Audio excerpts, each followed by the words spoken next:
people can believe there are fairies at the bottom of the garden, we do not mind. But when that belief encroaches upon everybody, then the Atheist Foundation has to say something about it. That's what we're here for. Yep, that's it for me. Thank you. Senator Xenophon, do you wish to question?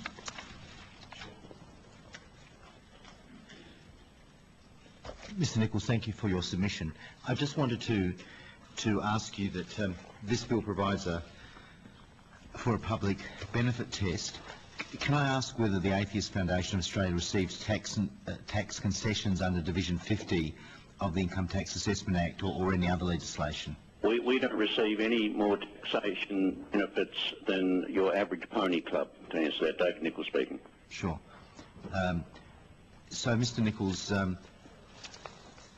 one of the arguments that's been put to us, Mr. Lind, who is a lawyer that acts for charitable and religious organisations, makes the point that, in terms of broader public policy, that if an organisation delivers common good outcomes, in other words, they perform what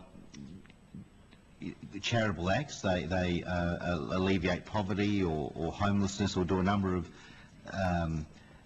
acts that could be universally described as being in the public benefit, and they get a tax concession. One of the arguments is that if they didn't do it, the government would have to do it at a greater expense ultimately to taxpayers. And I think I'm trying to fairly paraphrase what Mr. Lind, who's a lawyer who acts for charities and presumably religious organisations, has put to the committee.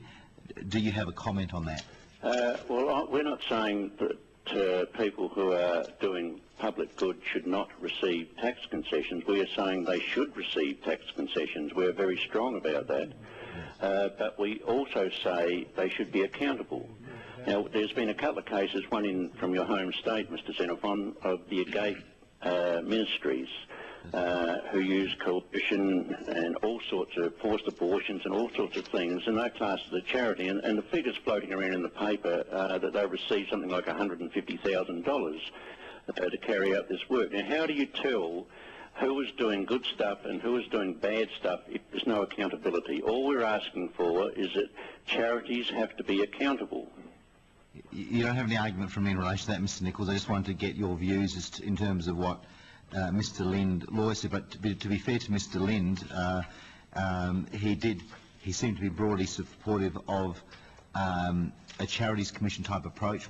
There's one that exists in the UK and one that exists in New Zealand more recently, where there is a degree of transparency and accountability. So is that the sort of thing that you would welcome, that there be a body that can supervise and provide benchmarks for the activity of organisations that receive tax concessions? If those bodies, I don't know too much of Mr. David Nicholls speaking, if those bodies are working efficiently, I would suggest yes, that would probably be the way to go. But as I say, I don't know. But I realise there are probably thousands and thousands of charities. Will they be capable of being effective? Yes. So you're saying that it is good to have that level of supervision or overview that as exists in New Zealand, for instance? If it's as by David Nicholls speaking, if it's as I assume, that they have the power to investigate any matter they deem necessary that's got to do with taxation money going, yes, I would agree with that statement. Sure. And you've said that you're supportive, in your submission, you're supportive of the introduction of a public benefit test. How would you see such a test working? And further to that, how would you like to see the not-for-profit sector reformed in terms of its operations? Well, be a pure matter of auditing as far as I can see, that the money that goes in has to be accounted for of how it goes out. Okay, so it's more of a financial transaction. I think that's the only way that you're going to be able to have some sort of control on anybody who wants to class themselves as a religious charity and can get away with things such as the Mercy Ministries and the Agape, and there's probably countless others that we don't know about. But we have to, I mean, apart from separating religion itself from charities, which seems to be something that people can't get their minds around, there has to be some sort of control on the money that goes into religion that is untaxed and where that money goes. The public are right to know where the money goes. Sure. So there needs to be a right of audit. Senator Eggleston. Senator Eggleston. Say yes or no. Say again? You would support an audit of expenditure of where the money goes. David Nicholls says yes. David Nicholls says yes. Very good. Computer says no. And sorry, it's Nick Xenophon again, Mr. Nicholls. In your view, do any religion-based charities provide benefits to the public, leaving aside whatever systems of belief a religion may have? You do concede that they can provide benefits to the public in terms of charitable works? Yes, I would certainly agree.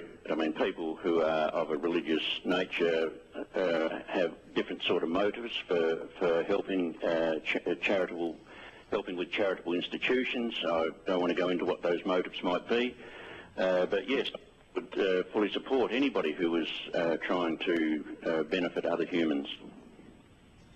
Thank you, Mr. Nicholls. Thank you. Senator Stevens, do you have any questions? No, not for me. Thank you, Mr. Nicholls. Thank you very much. Mr. Nicholls, that concludes this segment, and we thank you for appearing this afternoon. Your evidence has been very useful. Thank you for inviting me. It's been most wonderful.